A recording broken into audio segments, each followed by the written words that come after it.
We all know how serious and dreadful the current situation in Myanmar is. For those of us outside the country, it can be difficult to know how to help.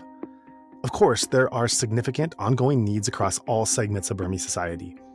For those who are able to give financially, any donations given to our nonprofit mission, Better Burma, will immediately be put towards helping those being impacted by the coup. Just go to insightmyanmar.org/donation to contribute today, or stay tuned to the end of the episode to hear more options. Thank you for your consideration. And now, let's get into the interview that follows.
And welcome back.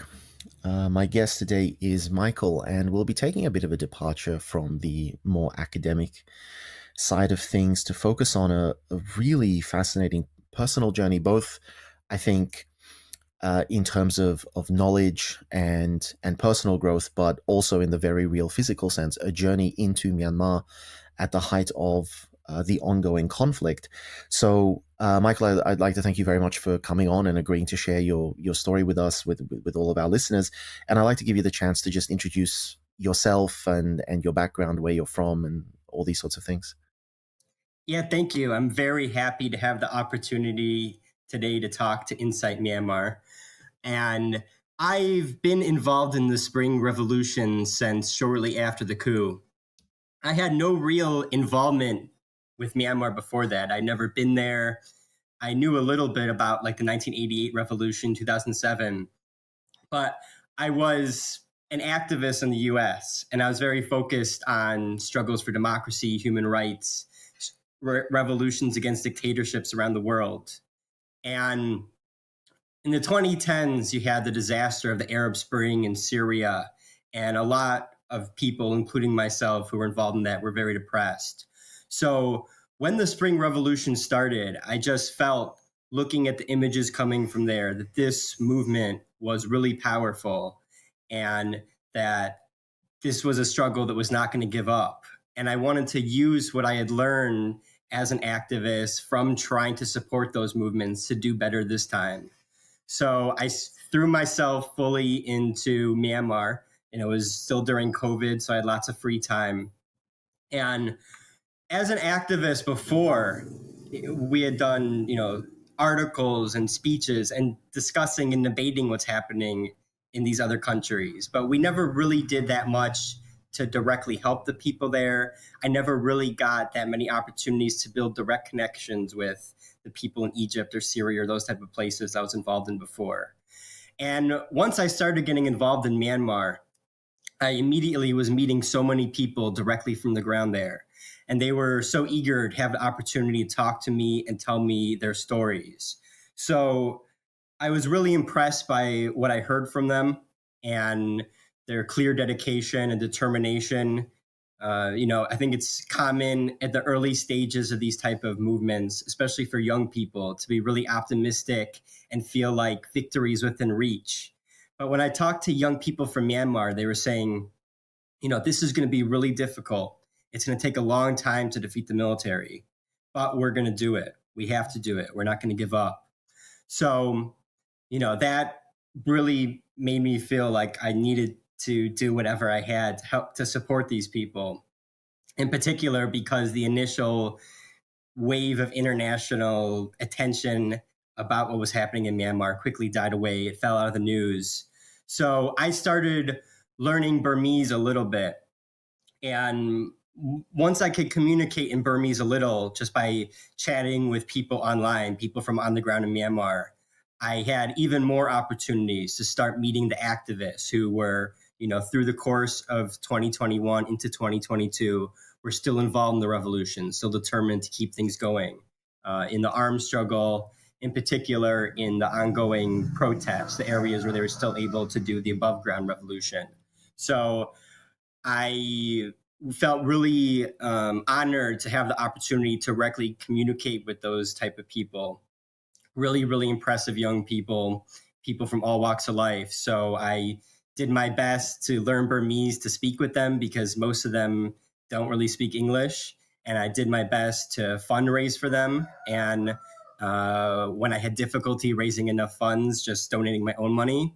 And through that, getting more and more involved by mid 2023, I felt like my Burmese was at a good enough level that I wanted to try to come to the ground to do more, to directly work with people from here. So I moved to the Thai-Myanmar border area, and I've been, when I got here, I could read and write Burmese pretty well, but I couldn't speak it very well. I couldn't actually understand very much at all of people's conversations, but I've been speaking it the entire time these past 8 months. So I've improved a lot. And as I've been improving with that, spending more and more time trying to work directly with activists from the ground here and in Karenni State. And through that, I recently had an opportunity to bring a Dutch journalist into Karenni to a lot of the battlefronts there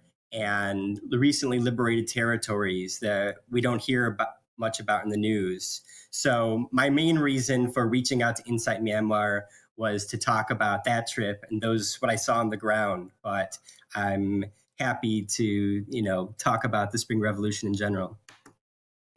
And I mean, there's there's so much there, and I mean, obviously, we want to talk about this trip and just the incredible boots on the ground insight that you're able to bring. But even before then, just you're talking about being what seems like effectively a university student activist in the United States, and I think for a lot of people who might be listening, who either were in that situation at one point in their lives or might now be in that situation in their lives, trying to engage more with Myanmar and being young and becoming educated and being surrounded as we often are at that time of our lives with other people who are very passionate about bringing about change and advocating for those people who are fighting for change. It's something that you said about it really resonated with me, this concept of, well, you talk about things and you advocate for things and you can try to raise awareness for things, but there's an enormous leap from that to finding a way to actually make an impact on the ground, finding a way to actually help the people who are doing the thing or who are facing those difficulties. So I want to focus a little bit on that transformation and that transition. So going back to when you were that activist focusing on all these different things, whether it's Egypt, Syria, Arab Spring, what have you, what were you really doing? Like, what was your activism like? What were your activities at that time period? Early in the Arab Spring, we did, myself and people I knew were more actively involved with what was happening at the ground, having some discussions with people from like Egypt. They're more academic discussions, but we had some connection. And even one of the prominent street activist leaders from Alexandria, he had to run away. He came to New York City, where I was at the time, and we helped to, support him there. But the big divide in activist circles as the 2010s went along was an increasing part of like leftists and activists in the US, the West in general, were turning against the idea of supporting these movements in general. And we're just posing it as a zero-sum geopolitical game, and if the U.S. is even theoretically, rhetorically on the side of these movements, then we should be supporting the dictators, or at least staying out of it. So it increasingly just got to the point where, as an activist, all we were doing was debating and trying to push back against these people who were supporting Assad and dictators like that. And, I think we were on the right side of that debate, but in the end, it just wore people out and came out of that feeling like we didn't really accomplish anything. Mm. And so you say like your transition to focusing on Myanmar came during COVID, effectively the lockdowns that many of us experienced. Obviously, the coup happens very beginning of 2021 at a time when Myanmar itself is reeling with trying to keep COVID under control, which under the NLD government they actually had some not insignificant success with. So it comes at this time when presumably you're spending a lot of time at home, you have a lot of ability to consume media, but also one would presume this is a time when you're not really able to engage in those more traditional types of activism. You're not really going to go to rallies or town hall meetings or protests or panel discussions and things like this because they're not being staged. Were you generally experiencing this shift in the things that activists are doing at this time just because you can't go out into the public spaces and do the more traditional types of activism?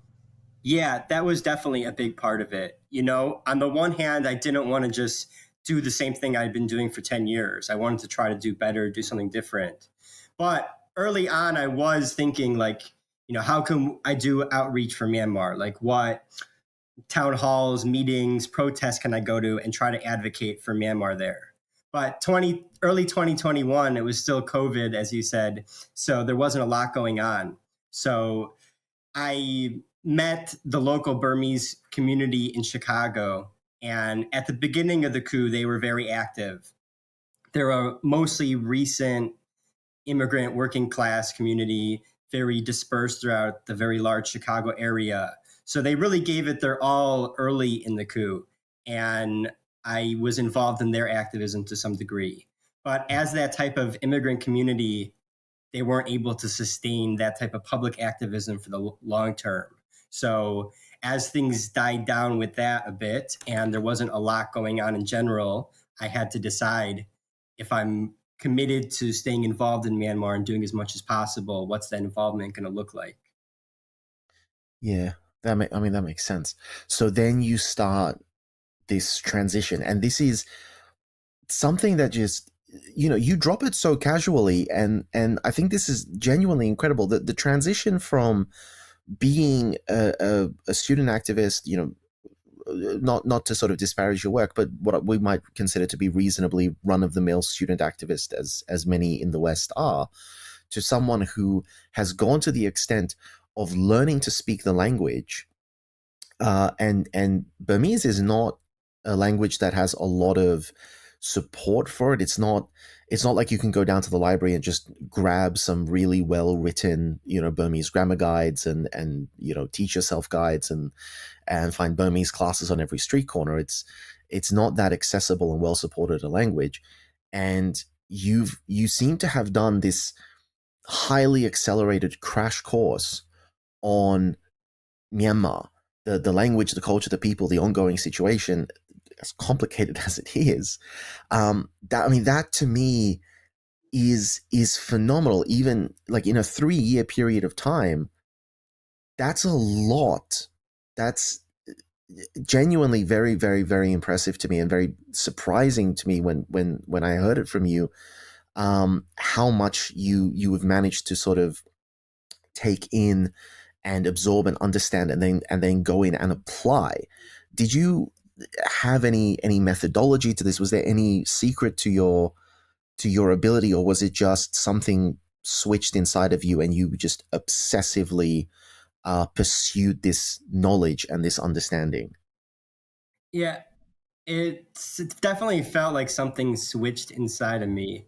When the crackdown happened in mid-March 2021, the big crackdown in the cities, And it felt like a repeat of, this brutal repression from the Middle East that I've been watching. And I was, didn't know any Myanmar people directly, but was just crying every day about that. And I hadn't cried about that before when I saw it happening in Syria and places like that. But I just felt like I did not want to watch that happen again. I didn't want to be in a world where we just had to keep watching people struggling for freedom, getting suppressed like that, getting their dreams crushed. And then the hope of after, when that urban crackdown happened, the rural areas rose up even greater numbers.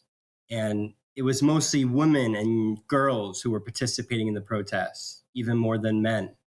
So I just prayed at that time for some way to help, to get the power to help. And I'm not religious, but I just, wished and prayed for some way to help. And from that point on, after that period of, those very emotional few weeks, I really felt like a changed person, and that I did have the power to help, and that I could make a difference. And going forward from there, as I said, it was really the opportunity to meet and talk to these incredible people every day who motivated me to keep trying.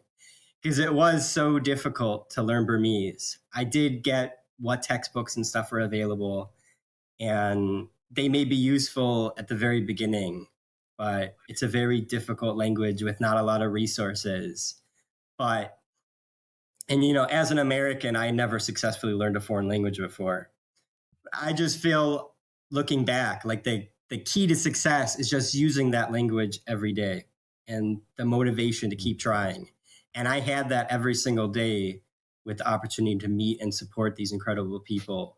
So just, it was exciting every day to be working with them and talking to them. And that really motivated me to get through the language difficulties and to try my best. I mean, I'm speaking as a professional language teacher and as a qualified linguist. So it's still fascinating to me how someone with self-directed study in such a relatively short time could acquire such a language which are high barriers to entry. But that aside, I think what you're saying contains something that's very fundamentally beautifully human. When you talk about your very visceral response to these crackdowns, and I'm not 100% which crackdowns you're talking to, because there were just a series of them. There was a crackdown at the end of February 2021. There was a crackdown on the 3rd of March 2021. There was a crackdown on the 15th of March 2021. Yeah, 14th, March 14th, 15th was the one that really got to me, yeah. When the factories were burned in Yangon. Right. Yeah. If I remember correctly, I think the military shot like 70 protesters just in Hindaya in one day. And then they imposed martial law. I remember that well. It was it was a very impactful day for me as well. But I think what you're saying has this undertone that, without necessarily saying it, of basically realizing that, suffering is always suffering. It doesn't matter whose it is. And I think we have a very strong ability as humans to compartmentalize and say, well, no, this is not my suffering. I don't understand this suffering. It has nothing to do with me. I don't have a context for this. I've never been to this country. I don't know these people. I don't understand their struggle. And when you're talking, it just feels to me like you're coming from a place of sort of going through that and saying, well, no, it doesn't matter whether or not I know who these people are. It's incumbent on me to get to know who these people are. But first and foremost, I have to recognize that they are suffering. They are suffering a terrible injustice, and they have been suffering a terrible injustice for so long. And it is it imperative on me to find a way that I can help. And I love that it's not even, when you're talking about it, it's not even this question of can I help. I think you phrased it as how can I help. It's a foregone conclusion that you are going to find a way to help. It's just a matter of identifying that mode or that medium or that modality, and I think that there is just something very, very beautiful to that. Very simple, very fundamentally human in your approach, and that's taken you pretty far. It's taken you most of the way around the globe, as it turns out. So let's jump forward a little bit. You get contacted by this Dutch journalist. I believe that the journalist reached out to you first. Yes. He was Okay. someone, he'd also been involved in the support of Arab Spring and international democracy movements online during the 2010s. He got popular when he was still a high school student, I believe, for making maps for those conflicts. So he had been following Myanmar since the beginning, and I kind of knew him from on Twitter and stuff. A lot of people from the West who pay attention to Myanmar follow his feeds and his articles. It's a small sphere, I find, the international community who focus on Myanmar. It's not a big community, which probably does not say good things about the international political establishment, NGO establishment, but it is what it is. So, okay, so let's get into like nuts and bolts here. So the decision is made. You and this journalist want to enter Myanmar, a country that is actively engaged in civil war. First and foremost, did you tell your friends and family about this? Yes. They knew about this. Yeah, well, I mean, they know I'm here and that I've made trips similar to this before. So, whenever I go into Myanmar, because you can be out of contact when I'm planning to go in, I always let them know. And like, I'm just wondering, because I don't know, from my perspective, if I told my family, oh yeah, I'm gonna be slipping into Myanmar temporarily. I may not be in contact. I'm reasonably confident they would call the the government and say like, okay, stop him at the airport and don't let him go. So were your family and friends just okay with you doing this, or did they try to convince you to not go, or how did that conversation go down?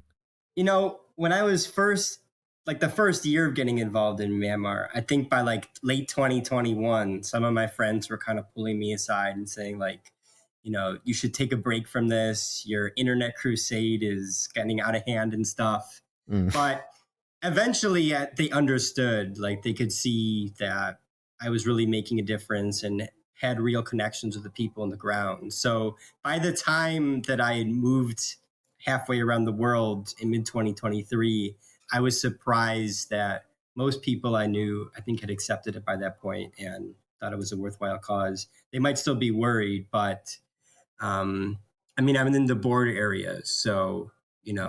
when I was working online, I was more focusing on Sagaing in the center of the country, and initially had some idea of eventually going there, which would have been a suicide mission. So Mm. maybe coming to the border, was a little bit more sober, and they could accept that. So let's sort of contextualize this. Most of our audience, I think, will know what we're talking about and where we're talking about, but just for the benefit of those people who might not. So your target was Karenni State, previously known as Karenni State, very small state on the Thai border. Can you explain sort of why that's where you wanted to go, the logistics side of things and the security side of things? Yeah, well, this journalist, he really focuses on the Civil War conflict aspect of it and mapping the conflict. Because even if people in the West know that something is still happening in Myanmar, they tend to have an idea that it's really small scale resistance. So when this journalist and the online community he's part of produces national maps of what's happening in Myanmar and which groups control which areas, how much land the regime has lost, that really makes people understand just by looking at that map that there's something really serious happening there. There's a real struggle going on in Myanmar. So he and others like him track the day-to-day battles from afar, and he was interested to go talk to the PDF and other resistance fighters on the ground, see the battlefronts, so he could do more to report about the situation and the people involved. to his audience. So I had not been to Karenni before. I have been to Kolkaret and other areas in Karenni State. So he was interested in going to Karenni because that is the area that's closest to being liberated. There's been a number of towns and townships within Karenni within the past few months that have been liberated. And there's big battles going on for major cities like Loikaw now. If Loikaw falls to the resistance, that'd be the first state capital, the first real town that they control. So I asked people here that I know if it's possible to go to Karenni. And they said it might be possible, it might cost a lot of money. I was skeptical if we were going to be able to go there. Honestly, I didn't think it would happen. So we waited until the journalists got to Thailand, to the area, to talk to people with him and plan exactly where we're going to go. And at that time in mid-March, people were saying that actually the situation in Kolkaret in Karenni State was worse because the regime has acquired high-flying Russian drones that the resistance isn't able to shoot down. They're bombing a lot more. The battlefront is a lot less stable than it was a few months ago in Kolkaret. So groups on the ground in Karenni State be a lot more apprehensive about taking responsibility for the security of a foreign journalist than they used to be. It's a lot more messy of a battlefield. Whereas in Karenni, the situation has somewhat stabilized. The battlefronts are more clear. So people were saying that, it actually might be a better place to go. So, I just started talking to activists I know who have been fighting and working from the ground in Karenni, and started to make contacts through them to plan the trip. It's just as a curiosity, like, do you speak any Karenni language? No. Wow. So you're heading into this region where you've never been before, where you don't speak any of the local languages other than, of course, Burmese itself. What was going through your mind as you're preparing to make that cross over the border? Were you doubting this decision at all, or were you just headlong? This is the thing. This is what I'm going to do. No matter what comes. I didn't really know what to expect, so I wasn't worrying about too much in my head beforehand. I was just prepared with whatever faced us. And we were setting it up through activists through activists I know. Mm-hmm. So they had people on their end who were going to take responsibility for us. So I expected that once we got there, we would link up with those people and they would guide us around like had happened when I made previous trips to Karenni State. So I wasn't too worried about it, but when we actually got there to near the border, it didn't quite work out like that. Okay, so what actually transpired? Well, when we got to the area of Thailand near the Karenni border, the day before, the regime had launched airstrikes within 5 kilometers of the border. So on the Thai side, the authorities were understandably very alarmed and on high alert. And on the Karenni side, everything was kind of thrown into chaos. And they don't have regular communications there. All internet and phone lines have been cut off in Karenni. They have Starlink sets, but those are expensive, so they don't have a lot of them. So we had trouble actually getting in touch with the people that we had thought we had plans with when we got there. And then when we eventually found someone to come meet us and discuss with us outside, they basically told us that there's no way we're getting in. The situation at this type of time, we're not going to let you in. You can't come into Karenni. Wow. So how did you actually get in? We decided to go to Chiang Mai for a few days to meet with other activists there rather than waiting around and planning everything on the phone. So when there was still protests in Mandalay, I had supported a lot of the young protesters there. And in particular, Mandalay LGBT, very brave young people, activists for Mandalay LGBT, had kept protesting even after their comrades were getting arrested, week by week. So I had close connections with them. And through them, I knew another LGBT activist, a trans activist from Mandalay who has been living and working from the ground in Loikaw. And she was in Chiang Mai.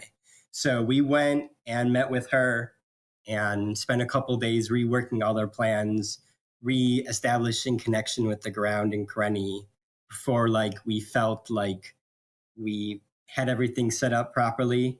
And we went back and met the driver who's been involved in the struggle in the border area since 1988. And he took us in his car up and up into the mountains, into these remote valleys where you can't believe people actually live up there and that you're still in Thailand. And eventually we got across the border and to the town and the house where we had planned for the driver to drop us off. But the commander who we had been coordinating with and whose house we got dropped off at, he was away on a mission up to Loikaw in the north.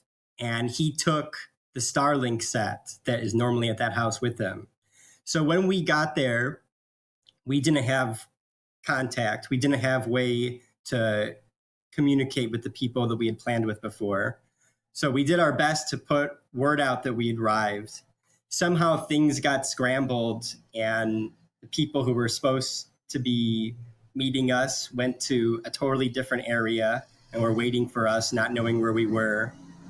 The people in the town where we wound up didn't know what to do with us. So we were there. We had made it after 3 days into Karenni, but it still seemed like our plans were going to fall apart. So then, did you ultimately manage to link up with the people who are meant to be your points of contact, or did you just make a new plan? Yeah, basically that we narrowly missed contact with them by the time we got on Starlink. It was too late. So that first evening in Karenni, we just called a meeting with local PDFs and comrades and people in the town where we were. And we just talked to them and we told them about ourselves and why we had come there and how we are trying to support the Spring Revolution in Karenni and get more word about it, more word out to the world about what was happening there. And after listening to us, they decided that they wanted to support us and help us to do the reporting that we wanted to do.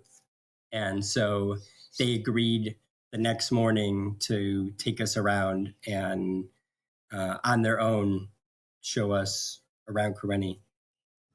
Wow.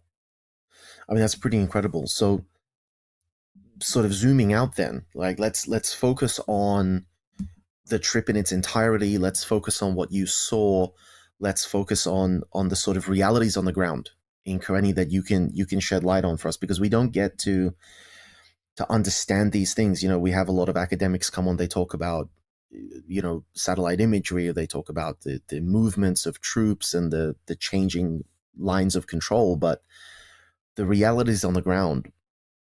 Can you talk us, in simple terms, what was it that you experienced in Karenni? What did you see is going on? Yeah, well, our original plan, like I said, was we wanted to go to Loikaw, to Damoso, these big cities in the north where big battles are going on to liberate those towns. Those are the battles that are already in the news, where I think we want to take pictures by Loikaw University and see for ourselves those battles. And after waiting 3 days and taking a day in Karenni before people agreed to take us around, the journalist I was with did not have time to go all the way up there. So we had to settle with seeing other parts of Karenni, southern Karenni, eastern Karenni, the central part of the state. But by the end of the trip, in retrospect, we were really glad that we had gone and had the opportunity to see those areas instead of Loikau and Damoso, because everyone already knows about those battles happening. There's even been other international journalists who have reported from the ground there. But the rest of the Karenni, it's the state that was a center of the popular uprising in 2021. It was the first real battlefront of the war that broke out in May and June 2021. It's been the most devastated state since the coup, with over half the population as refugees. And there's so little reporting, even in Burmese, about what's going on in these other areas. So we were really surprised by what we saw there. First of all, how close the bulk of the state is to liberation. South of that northern area between Loikau and Pruso, south of there's only 4 regime bases left, and the resistance has them all besieged. So we got to go up to those battlefronts, talk to the PDFs there, talk to PDFs involved in bases that were recently liberated, and to all the support network and different groups behind the scenes away from the front supporting them. And then in recent months, on the other hand, lots of the state in the east and the northeast, the south has been liberated. Mese, Uartit, Shadong, and seeing how in these liberated areas, the state of the civilian population, that they are still under attack by the regime. They're still not able to return home. They're living in extremely dire conditions. And yet they are continuing to support the resistance. The local PDFs that brought us around, they are under the NUG Ministry of Defense chain of command, but they get very little support either from the NUG or from anyone else outside. They are almost completely dependent on this local population, which itself is suffering and has sacrificed greatly for the revolution. So it was, not really unlike anything I had seen in Karenni State or what I could have experienced online, to have the actual opportunity to talk to these fighters on the front and to see and to speak with these civilians. So I want to start investigating different elements of what you're talking about. The first component of that is when you're talking about liberated areas. Now, we had the chance a while back to speak to a representative from the Special Advisory Council for Myanmar. They released, I think in 2022, a reasonably famous document, a report focused on the nature of control in Myanmar, like the actual realities of control and how complex it is. And there should be a supplementary, also rather a follow-up report soon to be released on that topic. So when you say liberated, I want to just understand a little bit better, what does that actually translate to on the ground as far as these people are concerned? If an area is liberated, are the civilians there no longer living in fear of the military, or do liberated areas still have that ongoing risk? They still have that ongoing risk. So I'll take the example of Uartit, which is a major town in eastern central Karenni. It was liberated in December, I believe. And when it was liberated, and I say it's liberated because at that time, the Thai government and the outside world decided that it was liberated and forced tens of thousands of refugees from these huge refugee camps on the Thai side of the border back into Myanmar. So the regime has been defeated in these areas. The last remaining bases there have been conquered by the PDF and the EAOs. But the situation on the ground is still totally unsafe and far from normal. So in Uartit itself, there's PDFs and a small number of men there, but this town, most of the civilians have still not been able to return back because, on the one hand, when the regime was there, they planted mines in people's houses. So when people do try to go home, they're often blown up by these mines, and it takes a long time for the PDF to clear them out. They're actively trying to do that, but they just need time. But then on the other hand, yeah. So I just need to clarify this, because these are homes that you're talking. These are civilian homes that you're talking about, that the military has deliberately placed booby traps into, is what you're saying. Right. Yeah. So that's a war crime. Just to clarify, like that's a war crime we're casually discussing here. And is this like one or two instances, or are you saying this is a widespread practice? We didn't actually see any booby traps, but that's what they told us in Uartit, that people had been blown up when they tried to return homes. And we heard that at other times in the trip too, that houses are mines. And that's why even, every single village in Karenni has been bombed. Many have been completely burned down. Others are bombed out, but partially standing. And we saw that anywhere we went around Karenni, but most of them do not have a civilian population. And they said it's partially because of the mines, that they mine their houses. So I mean, this is just particularly insidious, because it's not even destroying the homes, but it's still making the homes uninhabitable, just to make life that much harder for a civilian population. It almost seems like senseless in its cruelty. But then again, with this military, I mean, that's kind of par for the course. But I'm still quite shocked that they would go to the extent of laying traps in civilian homes, with clearly the intention of just killing civilians and no possible military application whatsoever. It's quite horrific. Yeah, they just want to terrorize civilians and punish them for protesting and supporting the revolution. So, the same with many of the villages that have been burned down that we saw. We asked, why was this village targeted? And they said, there's no reason. They just purposely target civilians and civilian infrastructure.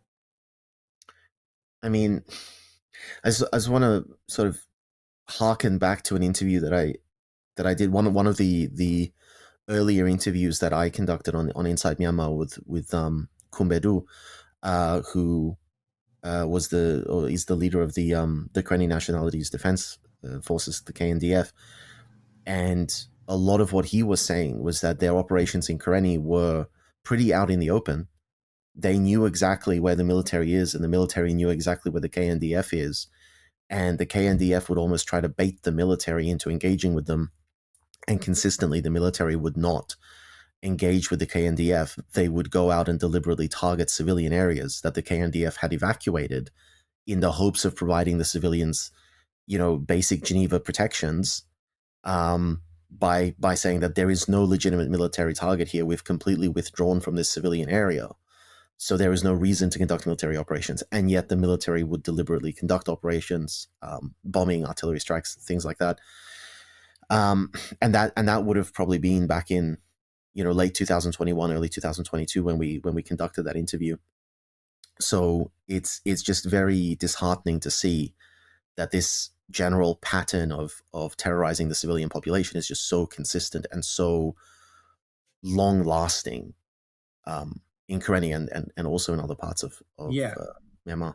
Like you said, they're afraid to fight the actual PDF and resistance. So we went to Pasong, which is one of the two towns remaining in southern Karenni where there's still some regime bases holding out. And Pasong is largely destroyed. The regime just has one hilltop base overlooking the town and a small presence in part of the southern part of the town.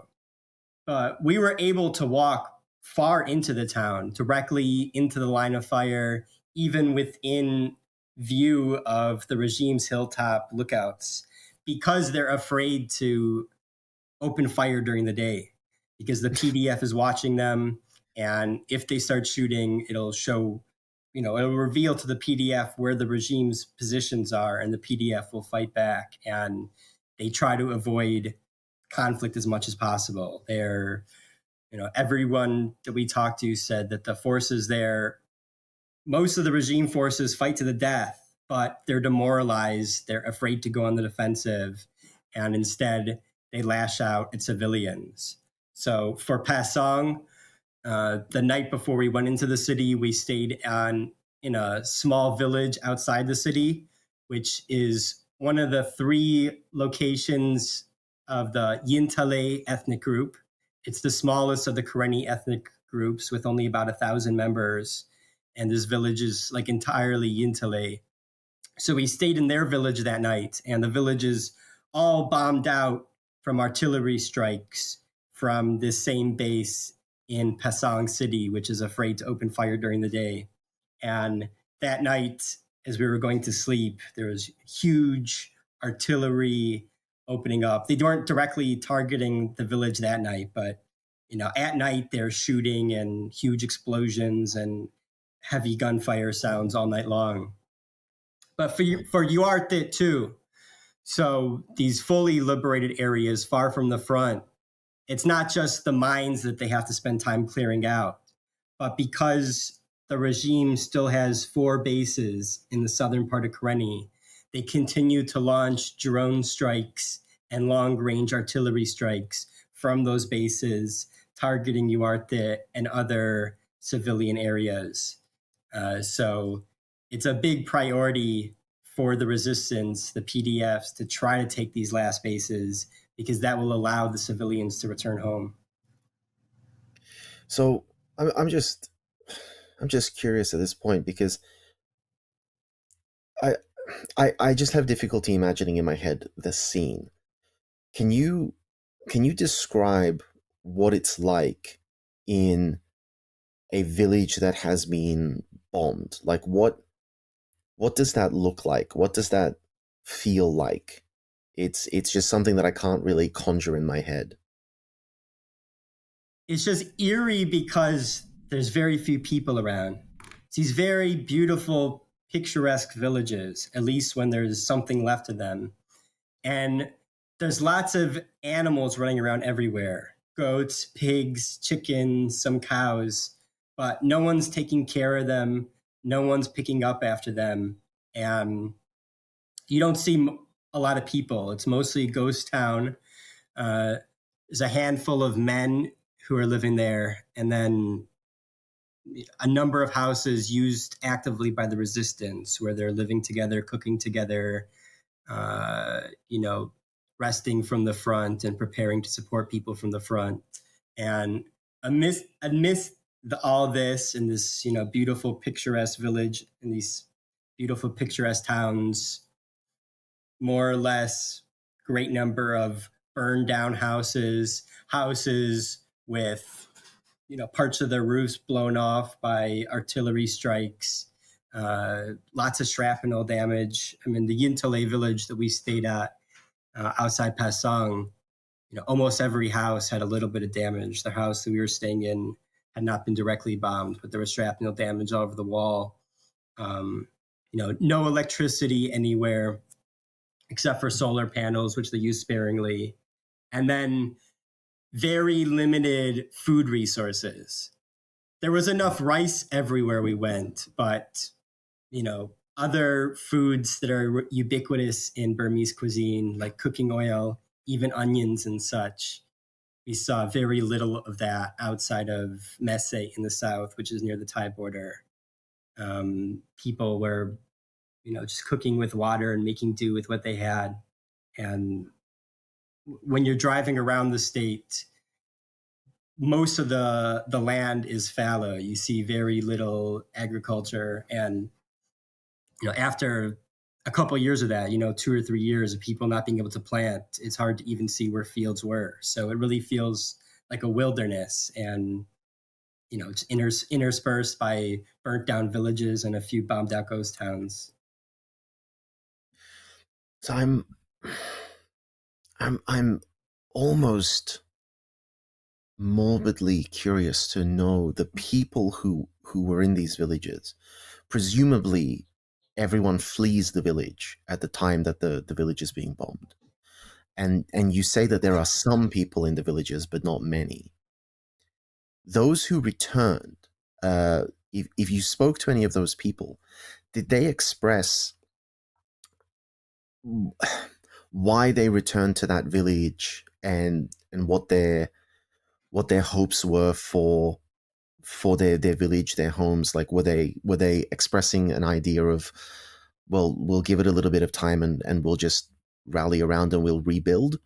Or is the sense more like this village is done and I'm just going to stay here and then eventually pack up my things and move on?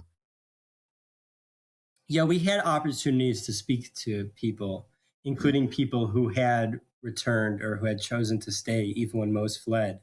So, like, when we were leaving Pasang, we passed through one village and there was just one woman there. There's one shop that was still open and people would come and eat there because she was the only person still going.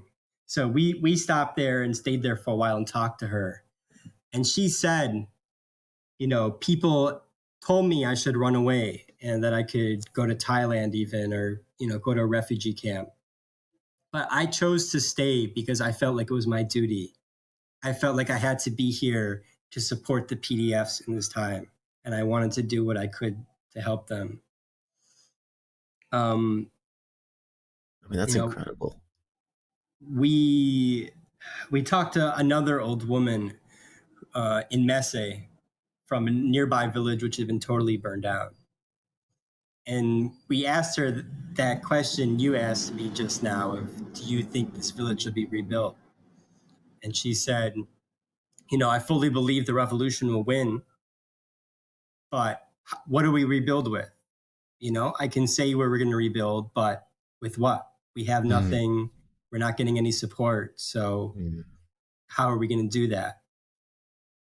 And we went to some of the refugee camps too, like the refugee camp where the civilians from UARTIT are. And they all believe that they're going to return home. Everyone is confident in the revolution. I mean, when we would ask the PDFs who we were traveling with and meeting on the front and behind the lines, when we'd ask them about their families, almost all of them said that their families were living in refugee camps. So, they're directly connected to the fighting that's happening. They're the same people who are in these camps are the ones whose sons and daughters and husbands, fathers are fighting on the front lines. So the refugee camp from UARTIT, those are people, as I said, who they had been on the Thai side and had been forced back in December when it was decided that the area was liberated, but they're not able to return home yet. So the PDFs, the local PDFs, and the Kalalada Karenni EAO, which was previously a regime border guard force, which joined the revolution last June, they're doing the best to support this refugee camp and other refugee camps. And they can provide all the rice they need, but they're not getting any or very little support from the outside. They try to make contact with the UN and NGOs to try to find more support, but whatever options are there, they're very limited by the total lack of communications that people on the ground in Karenni have with the outside. So in this camp full of women and children and elderly, we showed up, it was one child's birthday, and all they had to serve at the birthday was boiled rice because they had nothing else. And they gave that boiled rice to us. So this camp, they had no cooking oil, no onions, like we saw almost everywhere, but they didn't even have rain covers. The monsoon season is arriving in 2 or 3 months, and all these hundreds or thousands of people hiding in these ravines from Uartet, waiting for these last bases to be liberated and mines to be cleared before they can go home. With this rainy season bearing down on them, they have no rain covers. They have no malaria medicine or other medicine. They have nothing set up for education for the children. And it's not because they don't want to and they're not trying to do something, but their resources are just so limited.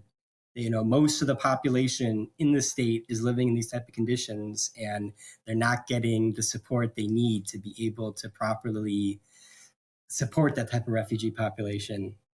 And we talked to the parish priest in Uartet, the Catholic priest there.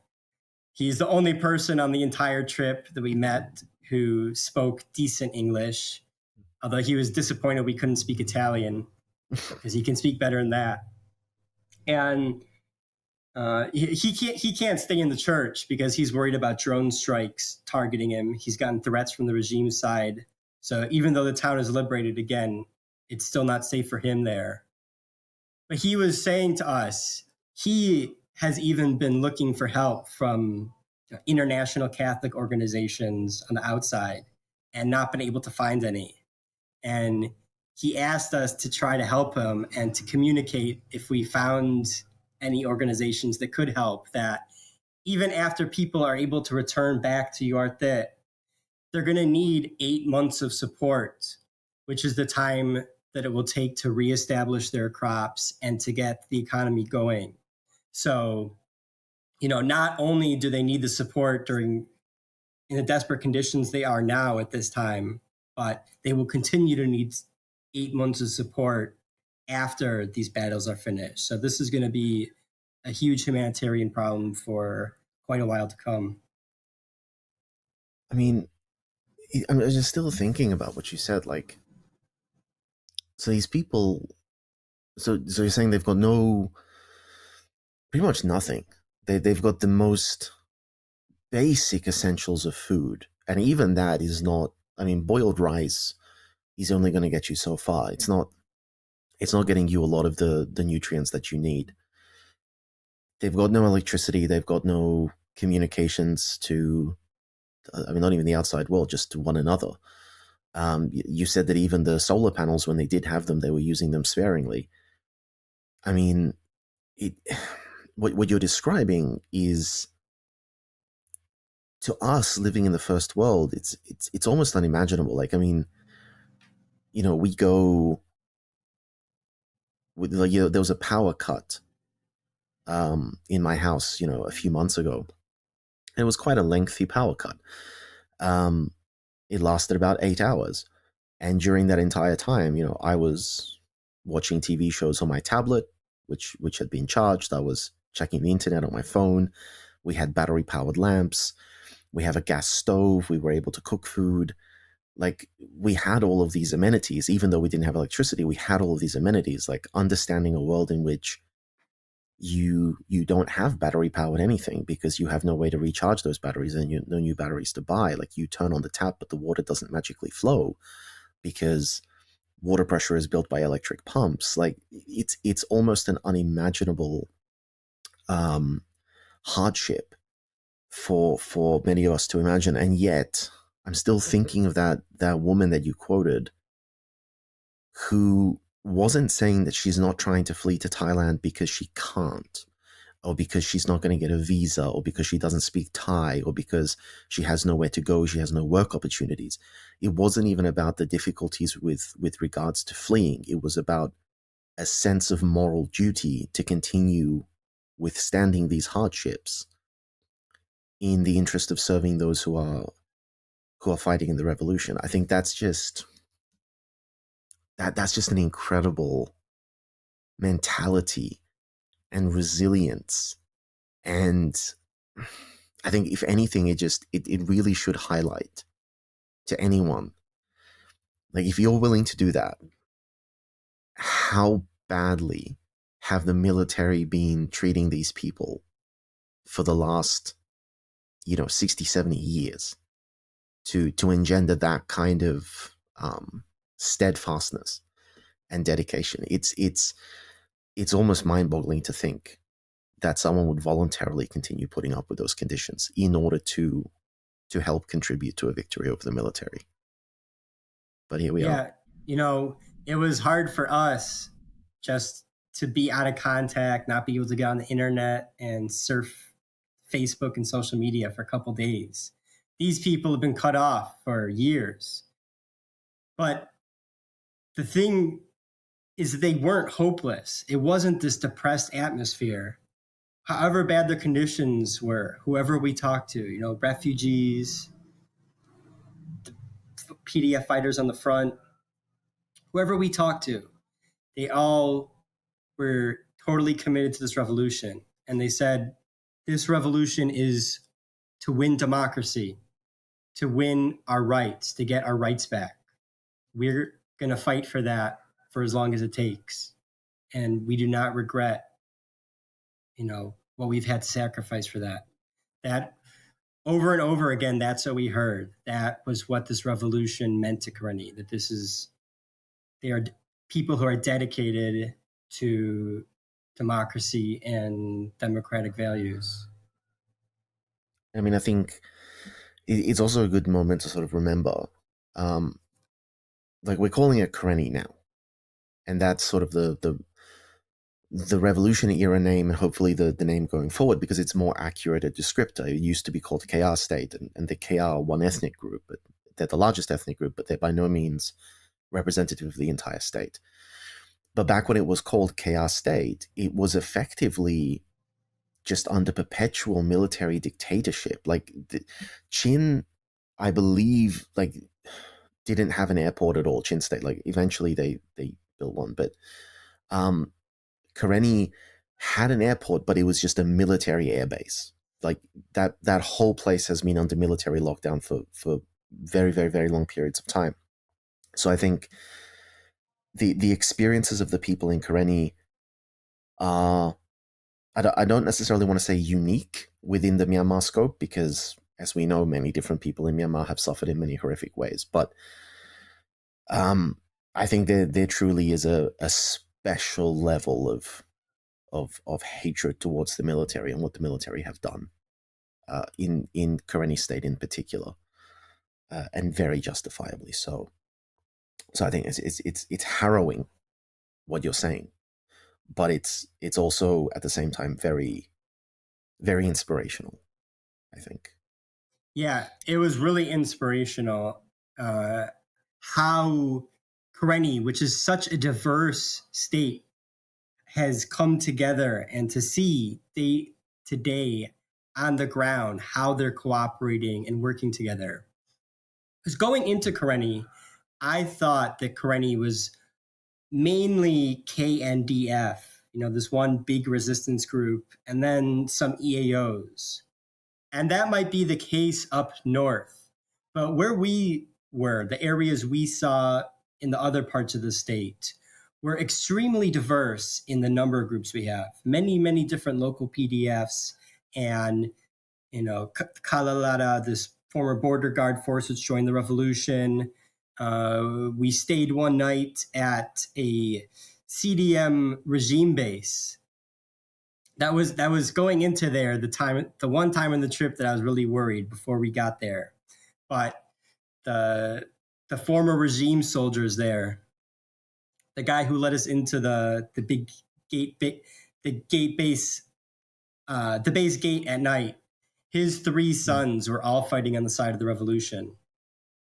So all these different groups, from CDM soldiers to EAOs, many, many different local PDFs, but they're all working together. Like any type of checkpoint we pass would have 3-4 different groups stationed there. Any little village or collection of houses, camp, would have different groups staying together. We saw the kitchen, the cooking camp that cooks for the soldiers on the front lines, the drone camp, the communications command center hidden in the woods. These are all shared by all these different groups. And any car that we were traveling in, any boat we were traveling in, had any battlefront we visited, any group of soldiers we saw recovering from a battle, all different groups working together, all different ethnic groups living together. And, ethnically too, it was even more diverse than I realized. Like a lot of Eastern Karenni, the people there are Shan ethnicity actually, which I never seen on any ethno-linguistic map or anything like that. Lots of Karen people, Bamar people, and then all the different Karenni groups. So, at a time when, I think people abroad, when they see this map of the conflict in Myanmar and all these different ethnic armies, all these different factions, a lot of people cynically think that these groups are potential opponents and that after they're done fighting the regime, they're just going to go to fighting each other. But seeing the actual situation on the ground and how people were living and fighting together there makes that totally absurd. Because although groups have their autonomy and their own ethnic and linguistic and cultural identity, they were all in the struggle together and working together at every step along the way every day. So that was really inspiring. I mean, that's incredible. And I think that's probably one of the most important points that we can discuss here, because you are completely correct. A lot of the discourse that we see is very cynical, and I think there is justification to an extent. You yourself had a focus on the Arab Spring. Looking at a country like Syria, looking at the deep factionalization of the conflict, and just how so many different factions with their political ideologies, their religious ideologies, their identities were either actively at each other's throats, or were suspicious of one another, or were maybe allied, but oftentimes, very, very loosely allied and unreliably so. It's something that we've seen in the past. It seems to be across conflicts the exception rather than the rule, that you have lots of factions that genuinely are cooperative, collaborative, and are truly working towards a single shared objective. And you seem to be saying that is what is happening in Myanmar, that there is no conflict that you perceived between the different groups. Does that extend to any conflict between PDF, which is armed organizations that are directly under the command structure of the National Unity Government itself, and EAOs, so long-term established ethnic armed organizations that are not organized under the National Unity Government? Are they playing along nicely as well, or is there a bit of a distrust? I can't say what's going on behind the scenes, but from what we saw, again, the PDFs and the EAOs sharing the same bases, fighting together on the same fronts, working together to support the same refugee camps. The one inkling of any disagreement we got on the trip was when we were in Yuartit, they said that there's no pork available because the Chinese buy up all the pork every morning. So we asked, well, what Chinese? And the PDF said that there is a logging camp run by Chinese in the woods near there in the Kalalada EAO territory. And they explained to us, we don't like that there's this type of unregulated logging going on in this habitat that we should protect. But this is an important income stream for the EAO, and we have no alternative for them. All of our finances are extremely pressed. And if we tell the EAO that they should stop this logging, there's nowhere there for them to make up that lost income. There's no way for us to help them. So ultimately, later on, we want to address this problem of logging and regulate it and put a stop to that. But for right now, we have to tolerate it and accept the EAO's right to do that in their territory. So, that there was that type of understanding that there might be disagreements between us and, things we don't like about others doing, but we have to temporarily put those aside to work together for democracy. And that's kind of the overall lesson I think we can learn from Karenni and from Myanmar as a whole. So, this is an increasingly diverse world, and people around the world are anxious about how are we going to protect democratic rights and human values, humanitarian values, and how can we work together in that with people who are so different, who we don't understand, who we have all these disagreements with. And could see from Myanmar, from Karenni, this important real world example of how people are doing just that, how all these different groups with different languages, different backgrounds and values are working together in the struggle. So very much what you're saying seems to be that other than this minor squabble over income source, and during this time it seems that income is pretty important. If you're saying it's actually the PDF and the EAOs that are supporting the refugees, which is actually quite impressive, because when you think about militaries, we oftentimes see military forces, armed forces, basically saying, well, we don't have funds to support civilians, and it's not our job to support the civilians, it's our job to win the war. But rather, you seem to be saying that in the Myanmar context, it is very much those same people who are going out there and fighting the fights who are also supporting those civilians, supporting those refugee camps, and trying to sort of do two things at once: fight off the military and also keep the victims of the military alive, which just seems almost like an impossible task. Like how are they managing that? Like, do you have any insights on that? Yeah, absolutely. I mean, as I said, it's their family members who are living in these camps, so they're going to do everything possible to support them. But it's extremely difficult given their limited resources and lack of support. People's hopeful, the outlook is positive, they are still in high spirits, but that is despite the really terrible circumstances they're in and the really extreme challenges that the PDF and the EAOs have to give them even the most basic level of support, which might be sufficient for right now. After a lot of these camps have only been set up for a few months, since a lot of refugees had to leave Thailand at the end of last year. But it's going to be another story come the rainy season if they don't have rain covers and malaria medicine and all by that time. So, absolutely.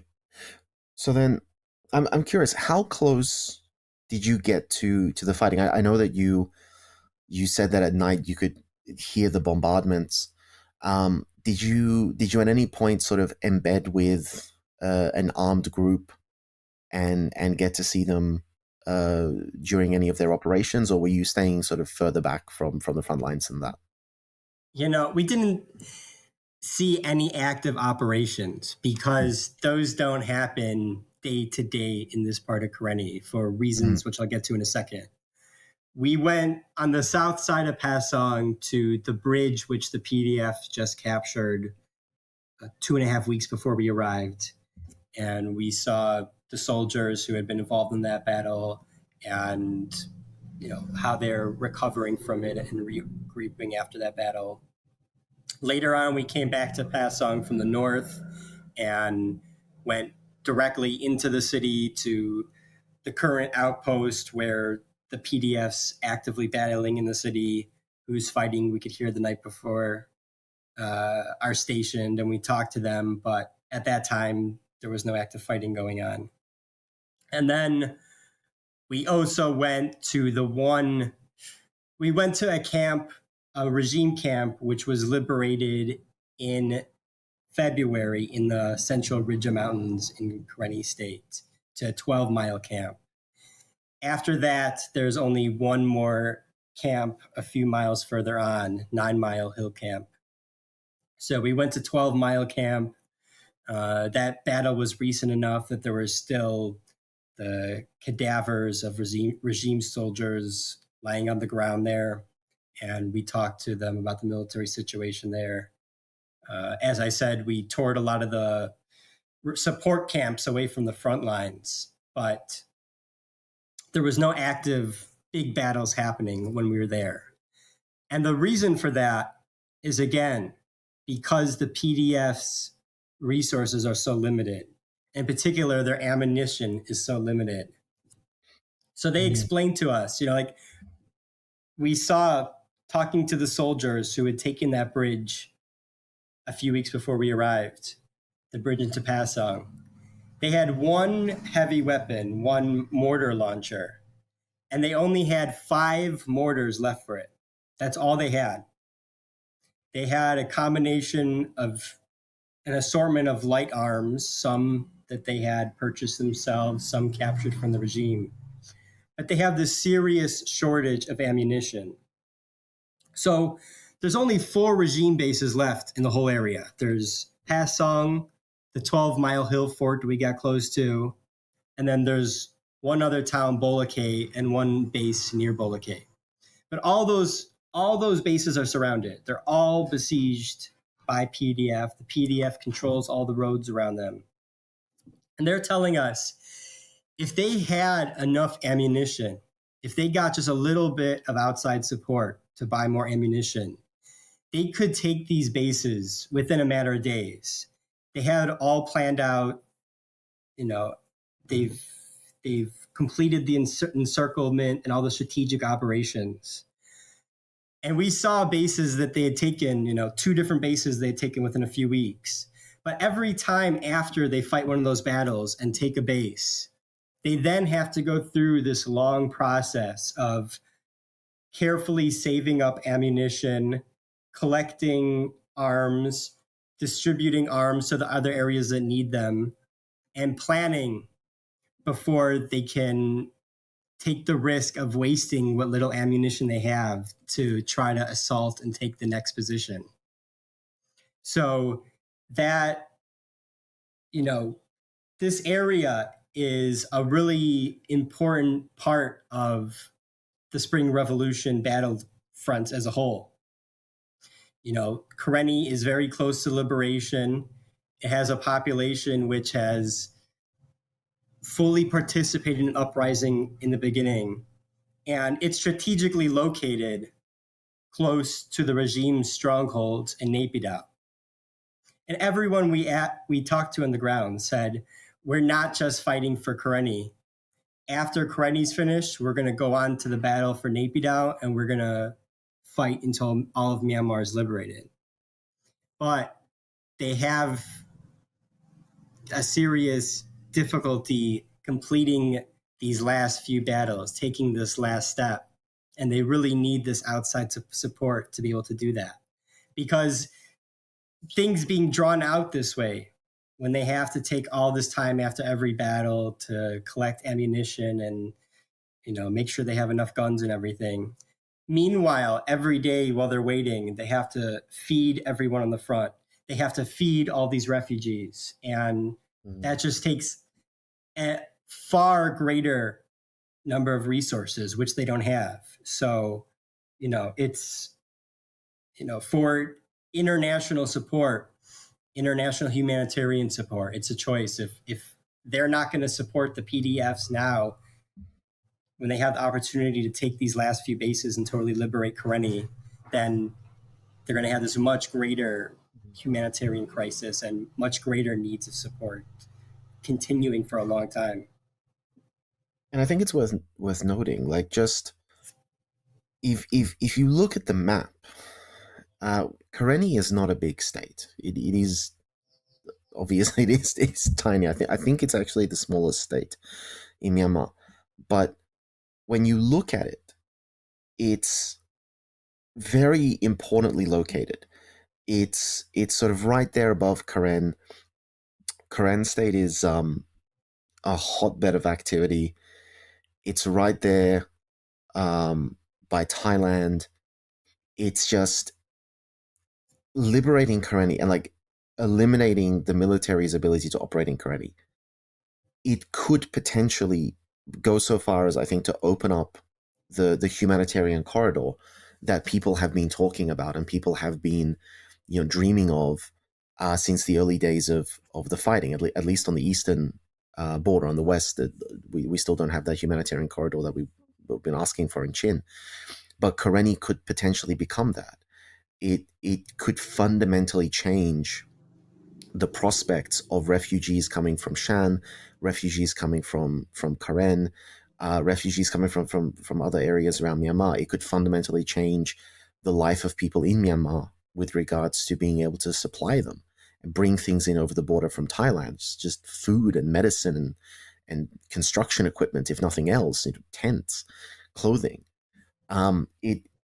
It's a massive shift in the simple military and strategic and humanitarian realities of Myanmar. So I think we cannot understate, or we should not understate, the significance of the prospect of liberating Karenni and maintaining it as a zone where the military cannot operate, because they can airstrike, but that's costing them a lot of fuel and munitions that they can't easily replenish. And if they have to send helicopters in, if they can't operate out of the airbase in Loikaw, they would have to send helicopters in effectively from out of state. And that would burn a lot of fuel. It would limit operational range. It would fundamentally change the reality. So I think the prospect of liberating Karenni is a very, very, very, very, very significant prospect. And it's one that has to be treated with the appropriate gravitas. That's a great point, and I think you're absolutely right. In Messe, the town and the township that's been liberated in the south of Karenni, that was the one area we went that had a major civilian population. And the population in that town, the surrounding villages, is actually larger now than it was before the revolution, because this is the one real safe zone that people from a lot of different parts of Karenni have been fleeing to seek refuge. And now things are difficult in Messe because it's still near Pasang. So like the day when we were first trying to come in and there was this airstrike. Because of that, there's still not a lot of support coming in from the outside. And therefore, prices are very high in Messe. They're like 2 or 3 times the prices for consumer goods in Thailand. But if you had this type of situation, this type of refuge, extending throughout Karenni with more of a buffer zone, safe from most attacks, and like you were saying, the regime can do airstrikes, but they're limited in how much they can actually use their planes. They're already kind of using them to their capacity, trying to fight and bomb people all over the country. So the last day we were there, we met someone from Pecan PDF, which is in southern Shan State, but it's a Karenni area where KNDF and different Karenni groups and Karenni ethnicities live. And he told us that up there, a new wave of refugees was starting to arrive, of people avoiding the military conscription law. So if we were able to help the PDF on the ground finish these last battles in Karenni to become a real liberated area, a real safe zone and refuge for Karenni people and for people across Myanmar, yes, I absolutely think that would be a game changer and a huge help to Myanmar people who are been suffering for 3 years already through this conflict. So the big question obviously becomes, what do they need?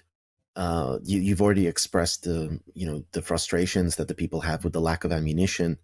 It's evident that they desperately need food, or at the very least money with which they can buy food so that they can support the civilian population. I mean, no doubt this is part of the military's, I hesitate to use the word strategy because that's giving them a little bit too much credit, but the cold hard calculations of war, if you burden a fighting force with wounded and with civilians, then you cripple them. You cripple them logistically, you cripple them financially, you force them to redirect resources, and that's probably a very calculated, although obviously barbaric, move on the part of the military. But is there anything else that the people need in Karenni in order to achieve this goal? You know, the thing I've felt being involved in Myanmar these last few years is that this is a situation where we really can help. You know, if Myanmar was getting even a little bit of international support from governments and major organizations, it would be enough to turn the tides and make all the difference. And coming off this trip from Karenni, myself and my one comrade who went with us, who is formerly in a spokesperson for a PDF active in Karen region, we came off this trip feeling like these people need a lot of help, but there's clearly a way to help them, and we want to try to organize support for them. So we're trying to start a campaign. We're working on a campaign right now, Final Step, Karenni to Naypyidaw, to try to bring awareness amongst Burmese people in particular and international community, people abroad who are following this conflict and aware of what's happening in Myanmar, that this is a battlefront of the revolution that is very active and very close to victory, and just needs a little bit of outside support to take that last step to liberation. And we believe that if we can get funds, do some fundraising for the PDFs and EAOs there, and we have a way to send them support directly, that this would take a lot of pressure off them. So, even if we're just giving support so that they can have the resources to buy rain covers and cooking oil and malaria medicine for these refugees ahead of the rainy season, that would allow the PDFs and EAOs who are responsible for the civilian population to focus on these battles that are remaining, to finish the encirclement and siege of these last regime strongholds, to fully liberate the state. So, these are people who deserve support, and that's what I've been trying to do for the last 3 years of my support work for Myanmar, is find help for this revolution and these really inspiring, ordinary people doing incredible things. I'm really optimistic that if people hear this story, they will want to help, and that we can get Karenni the support they need to improve the situation for civilians there and to achieve the victory that they're already so close to through their own efforts. And so I want to make sure that our audience has the chance to engage with this. So what was the name of the initiative again? Final Step, Karenni to Naypyidaw. Final Step, Karenni to Naypyidaw. And so if we do have anyone in the audience who is interested in contributing in some way, what is the best way for them to go about that? Yeah, so for anyone who's interested in support, you can check out the Facebook page, Myanmar Solidarity. We're planning this campaign for Karenni, which is mainly targeting Burmese audience, because even amongst Burmese people in Thailand and the diaspora, they want to support to people on the front lines who they can trust are really active, but they might not necessarily have the information about who is best, how they can get their money there. So we want to target that audience, but also an international audience. So on the Myanmar Solidarity Facebook page, as part of this campaign, we will have media and information both in Burmese and English. And I came here looking for some way, working with people from the ground, to do more than I could from America to support the Spring Revolution. And when I was working from America, I never really had a plan about what I was doing. I was just meeting people online, doing my best each day to give Myanmar my attention and my efforts, and in the course, working together with the people I was meeting and doing my best to support them. And I had the same outlook coming to this part of the world, moving across the world to work from the ground, that I will need time to become more fluent in the language and make connections with people here and build relationships together with them. And I want to use the work I've done to help people abroad connect with these people who are directly involved in the fighting and humanitarian support and civil activism as part of the Spring Revolution. So bringing this journalist into Karenni was a great experience, which I hope will get more word about to the world about what's happening in Myanmar. And I hope I have more opportunities to invite other news agencies and other journalists to come see what's happening, because I fully believe there's enough happening in Myanmar, like even this, region outside of Loikau and Damoso, where we had no idea anything was going on, and we're shocked by, all these battles and liberated areas we knew nothing about. If there could be teams of journalists all over different areas of Myanmar right now doing that same thing we were doing, and there could be reports coming out in the news every night about what's happening in Myanmar and encouraging people around the world to support this revolution. So hoping the opportunity arises to help build more awareness like that. And then we're also hoping that this campaign for Karenni can be part of a sustained effort to campaign for other areas across Myanmar which need support. So here near Karenni State, where I'm located most of the time, where there's active battles going on, also trying to finish the liberation of this area. And then in the center of Myanmar, the area in Sagaing and Magway that I was focused on as part of my online activism before, where I was supporting the above ground protests, which have continued every day since the coup up until the present. While we were in Karenni, the military occupied a lot of the villages in Yimabin and Salingi, which have been a stronghold for those continued daily protests. So the leaders of those protest committees and the participants have lost everything. Their homes are being occupied by soldiers. And this has happened for a day or two before, but now for the first time, it's been like 2 weeks now. So I firmly believe that the above ground revolution and public activism is just as important as the PDFs, especially for building international support. So, we want to use this campaign to build something sustained to support those type of people, as well to support, humanitarian needs of refugees in all other parts of Myanmar. And we're hoping that this is just the first step of that.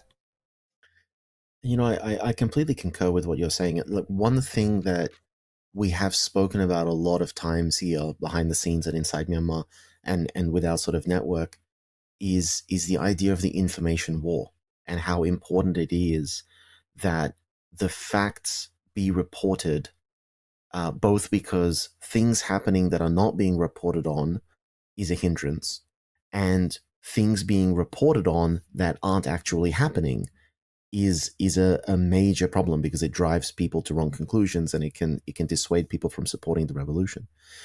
And so we are very conscious of that, and we do try behind the scenes through various sort of networks and ways to try and link people up. So I'm just thinking, do you think that there is an interest in Karenni to but among different PDF groups to actually have embedded journalists? Because I do know that there are a lot of journalists who are trying to get into Myanmar and are beating their heads against the wall because they're not finding a way in. And I also know that there are a lot of people in Myanmar who want their stories told and can't find anyone who wants to tell that story. So do you think there's a possibility of establishing some sort of conduit between these journalists who are passionate and interested in telling the stories that need to be told and the people in Karenni who are fighting in the revolution who could potentially open that door and bring those journalists in and show them the realities so that they in turn can show the world the realities? Yes, absolutely. We talked to the PDS we were with, and they said they want us to bring more journalists, and that if we ever come back, they will, bring us around again to show them whatever we want to see. And they were perfectly willing to keep showing us more this time. We were just limited by our own time constraints, but they would have brought us up to Demoso and Pikon and all the way to the Naypyidaw front. And even they said, it's possible from Karenni to go to Sagaing. So Wow. they really want outside journalists to come and see what's happening there. And, journalists, you said on the other side, they want to go. But just because they want journalists to come and journalists want to go, for us going in, we had this comedy of errors where it took 3 days to get there. And even once we were in Karenni, we didn't have contact with the people we thought. And because other foreigners hadn't come there, at first they didn't know what to do with us. So, it's important to have these connections to make that type of trip and that type of reporting possible. So now that we have that, that's something that I hope I can do to help, win this information more, get more information out there about this very important and inspiring global struggle. I mean, that's amazing, and hopefully we can help to link those people. I'm just, even as we're speaking, I'm already reaching out to some people because I know that there is a backlog of European journalists who are trying to get into Myanmar and are trying to find opportunities to do that. So I think this could be incredible. But to sort of move our conversation very suddenly and jarringly into something a little bit more philosophical, you as we discussed at the beginning, you had this background as an activist, and you had a focus on activism outside of Myanmar. You were looking at conflicts, revolutions, in fact, in the Middle East, and you seem to have a reasonably solid understanding of recent political events, recent sort of popular uprisings around the world. And that gives you the ability to put the Myanmar revolution in a context. And I want to sort of ask you, and I know that this can be a difficult question to answer because it's very open-ended, but if you were to have to look at the Myanmar revolution as a popular movement, a struggle for freedom against an oppressive regime, and compare it to other such popular movements against oppression in other countries around the world, do you find the Myanmar revolution to be particularly different or unusual from the ones that you've seen elsewhere in the world? Does it, in your mind, does it look different? Does it feel different? Is there something about it that separates it from things that we've seen in for example, Egypt and Syria, those being the two examples we had at the beginning of our discussion? Or do you see that these movements for freedom and these popular uprisings all sort of hit the same notes and share the same themes? Yeah, I think the big difference with Myanmar, the Spring Revolution, is that it's built on this decades long democracy movement, which survived this unbroken tradition of resistance through decades under the military dictatorship, even when Myanmar was cut off from the rest of the world. So, from starting at the very beginning of the dictatorship, the 1962 uprising, and thousands of people were killed in the suppression of that. But then the student unions and others always, and they never gave up. They always continued underground, organizing this current of resistance and preparation for the next struggle. And every decade from 1974, 1988, 1996, 2007, you had these uprisings. And then on the other hand, in the border regions, ethnic minority regions, especially Karen, Shan State, Kachin State, the ethnic armed organizations fighting insurgencies for their freedom and self-determination. And so the big difference in Myanmar is how it's built off those decades of struggle, those legacies. And when you're on the ground, you can really see up close in a personal way how big of a difference that makes. When, for example, the driver that brought us past the border, into Karenni, knew the roads, had the relationships with the Thai authorities to get there. He's been there active in the border since 1988. He's a veteran of the 1988 revolution. Mm. When you had the crackdown happen in the cities in 2021 and tens of thousands of young people who wanted to fight back and continue participating in the revolution, they were able to run away to areas like Karenni State to fight alongside the KNU, or to Kachin, fight alongside the KAA.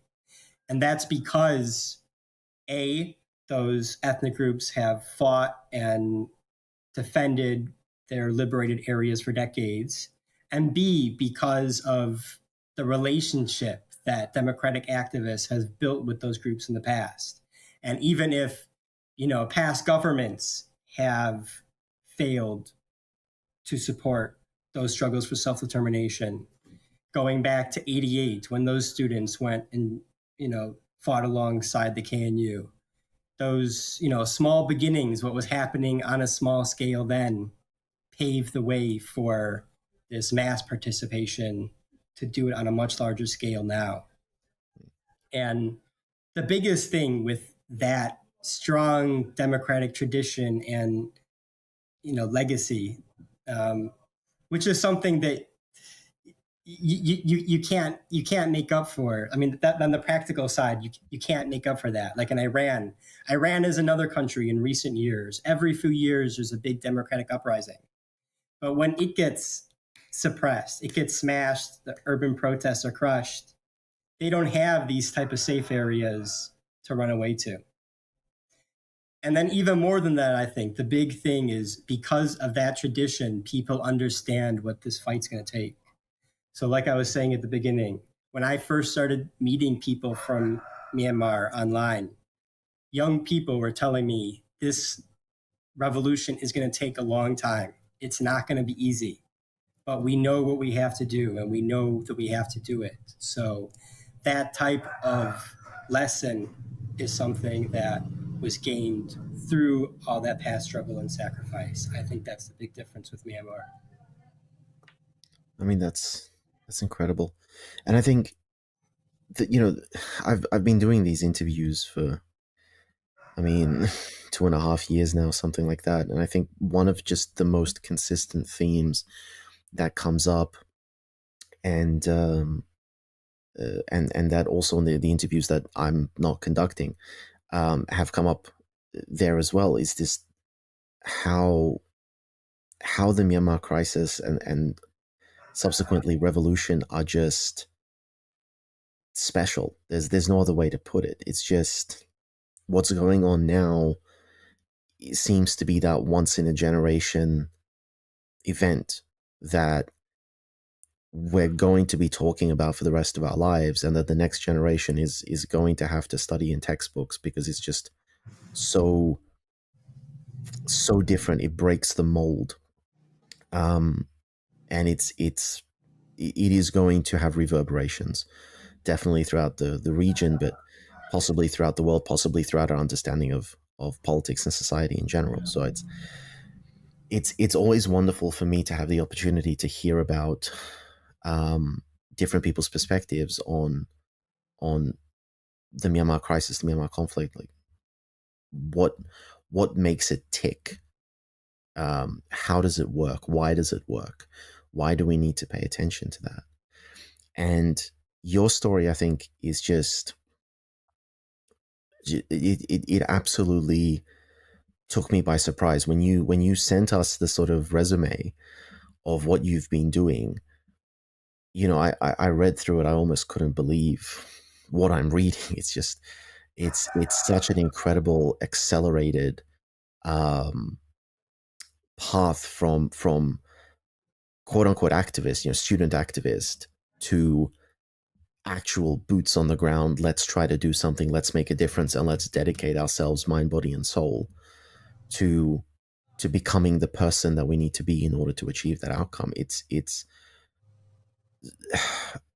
a story that is inspirational, masked only by the inspiration that I take from the actual people of Karenni that you've met and that you've spoken to and that you've quoted here today. So I really want to thank you for coming on. I really want to thank you for sharing your story and for sharing the stories of the people of Karenni and what they're going through, and more importantly than all of that, for actually trying to make a way in which we on the outside are able to meaningfully contribute and help to bring about the end of this ongoing crisis.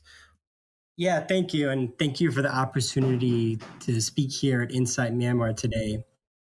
And I think I was lucky to be at the right time at the right place, where I had this background of activism, but I was looking for something new. And during COVID, and it was really the people I started to meet from Myanmar who drew me in and encouraged me to participate. And their positive example rubbed off on me.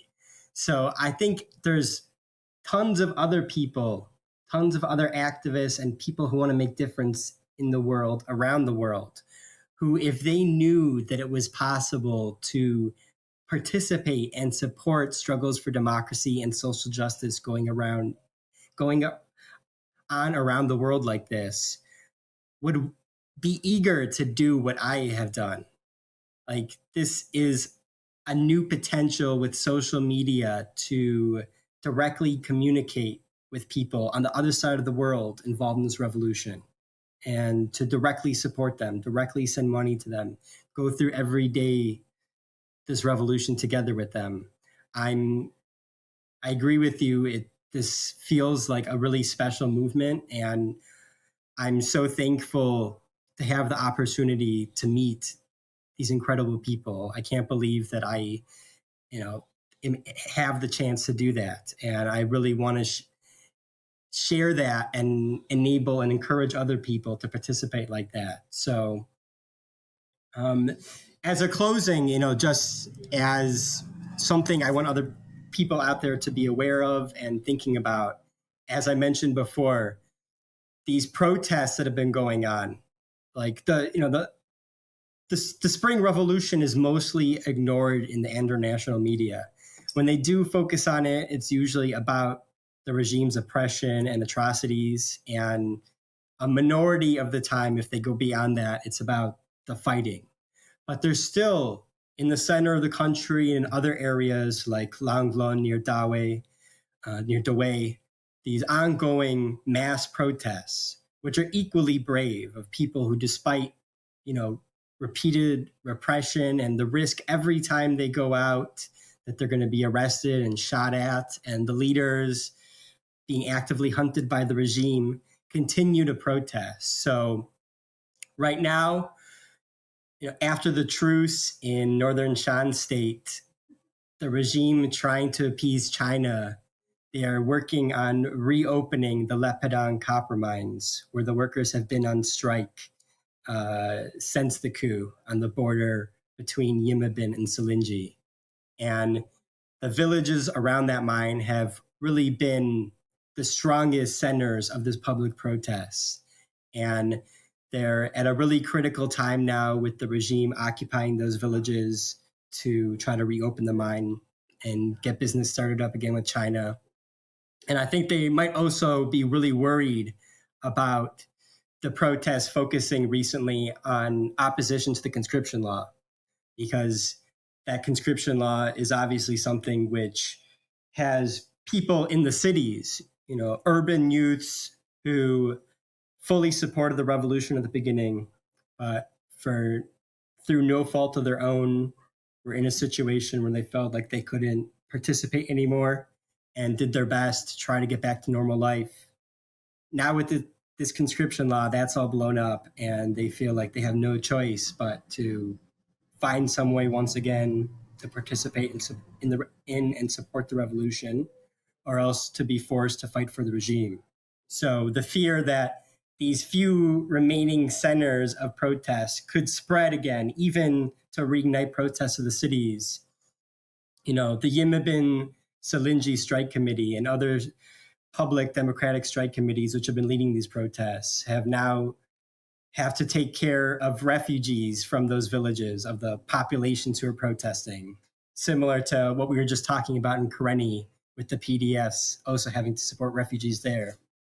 And at the same time, they are determined to find a way to continue doing political activity and to keep this above ground revolution, public participation in peaceful demonstrations and activism, and finding a way, especially for young people and girls, to play a leading role in the revolution, for advocate for LGBT rights, for the rights of oppressed religious and ethnic groups. Those have been major themes in their protests throughout.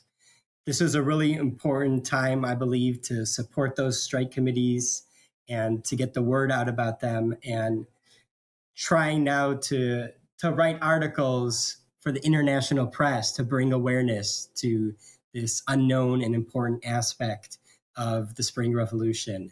So our campaign and the Myanmar Solidarity page is also doing as much as possible to support the above ground revolution and the protests in Yimibin Salingi and across Myanmar. So as a final word, I really encourage people to pay attention to those protests and do whatever you can to get the word out about them and to support them. And I thank you so much again for the opportunity to share my experiences and this message to try to work together to build support for Myanmar.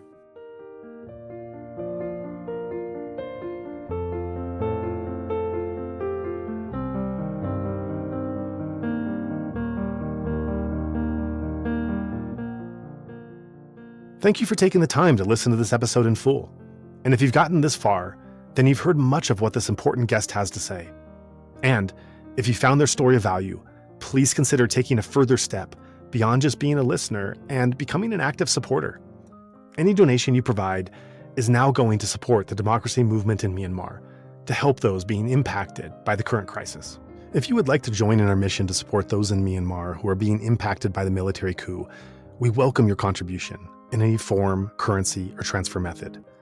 Your donation will go on to support a wide range of humanitarian and media missions, aiding those local communities who need it most. Donations are directed to such causes as the Civil Disobedience Movement, CDM, families of deceased victims, internally displaced person IDP camps, food for impoverished communities, military defection campaigns, undercover journalists, refugee camps, monasteries and nunneries, education initiatives, the purchasing of protective equipment and medical supplies, COVID relief, and more. We also make sure that our donation fund supports a diverse range of religious and ethnic groups across the country. We invite you to visit our website to learn more about past projects, as well as upcoming needs. You can give a general donation or earmark your contribution to a specific activity or project you would like to support, perhaps even something you heard about in this very episode. All of this humanitarian work is carried out by our nonprofit mission, Better Burma. Any donation you give on our Insight Myanmar website is directed towards this fund. Alternatively, you can also visit the Better Burma website, betterburma.org, and donate directly there. In either case, your donation goes to the same cause, and both websites accept credit card. You can also give via PayPal by going to paypal.me/betterburma. Additionally, we can take donations through Patreon, Venmo, GoFundMe, and Cash App. Simply search Better Burma on each platform and you'll find our account. You can also visit either website for specific links to these respective accounts or email us at info@betterburma.org. That's Better Burma, one word, spelled BETTERBURMA.org. If you would like to give it another way, please contact us. We also invite you to check out our range of handicrafts that are sourced from vulnerable artisan communities across Myanmar, available at alokacrafts.com. Any purchase will not only support these artisan communities, but also our nonprofit's wider mission. That's Aloka Crafts, spelled ALOKACRAFTS, one word, alokacrafts.com. Thank you so much for your kind consideration and support.